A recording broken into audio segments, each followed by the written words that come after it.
Okay, welcome to Meet the Candidate. My guest this afternoon is Ted Cummings, candidate for Spokane County Commissioner. Welcome, Ted. Thank you. It's good to be here.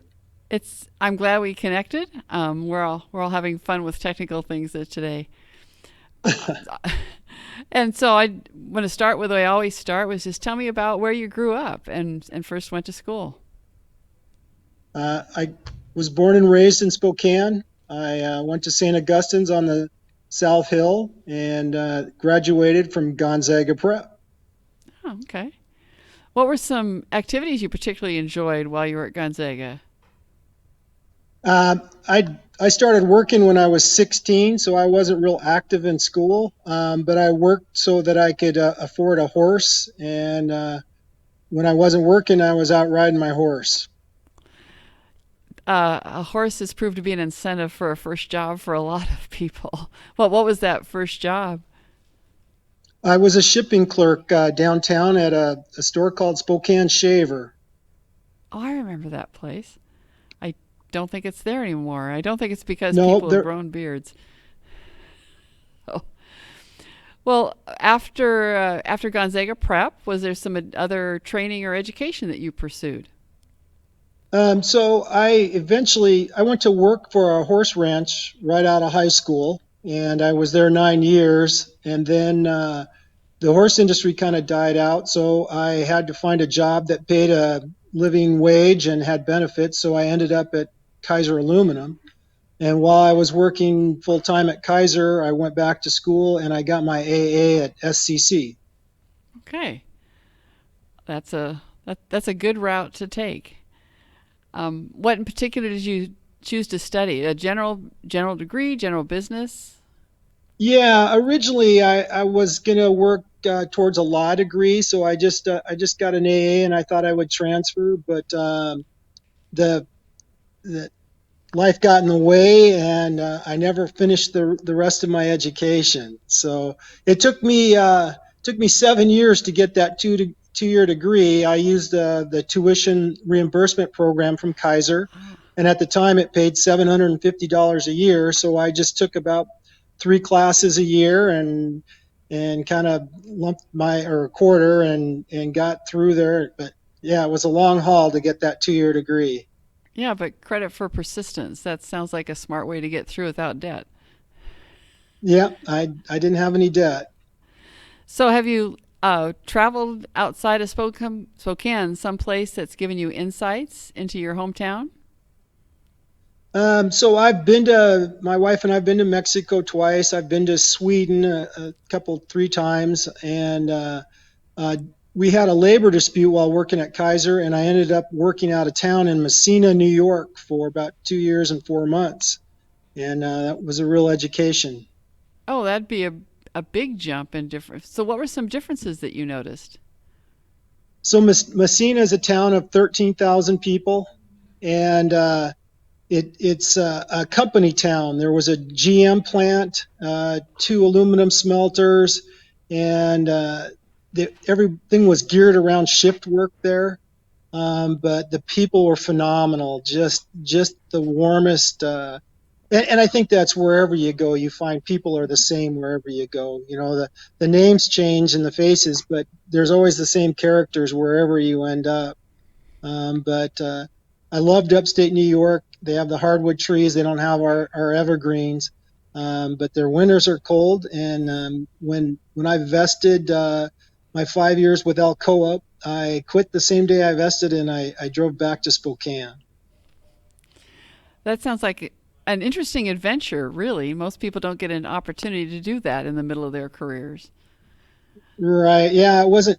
I don't recommend a labor dispute for anyone to decide to relocate, but in my case, it wasn't just that. It was an adventure. I still have so many good memories of the people and the work out there. Okay.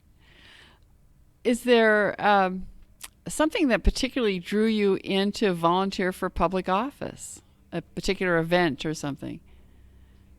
Yeah, it's exactly that. The labor dispute, watching manufacturing in our country disappear, it just outraged me. I saw my father-in-law. He fought all 4 or 5 years of World War II. He started out in Africa, fought through Africa into Italy and into Germany, and he came back and he spent another 30 some years in the Kaiser meat smelter and retired. And then later on in life, we had all these scandals, the Enron scandal, and we had all these big defaults and bankruptcies. And at the twilight of his life, when he needed his health care most, the Kaiser Aluminum Company declared bankruptcy and cut his benefits and pension. And I just thought, what a slap in the face to the greatest generation. And he wasn't alone in that the promises that we made as a country, we reneged on. And I thought that was unconscionable. And I looked to my elected officials to step in and do something. And really everyone was just shrugging their shoulders. And it just led me to say, you know what, I have something I want to say and I want to get involved. And also being in my union, and fighting for what I think is just causes and good fights. It really opened my eyes to the need of people to step up, to get involved.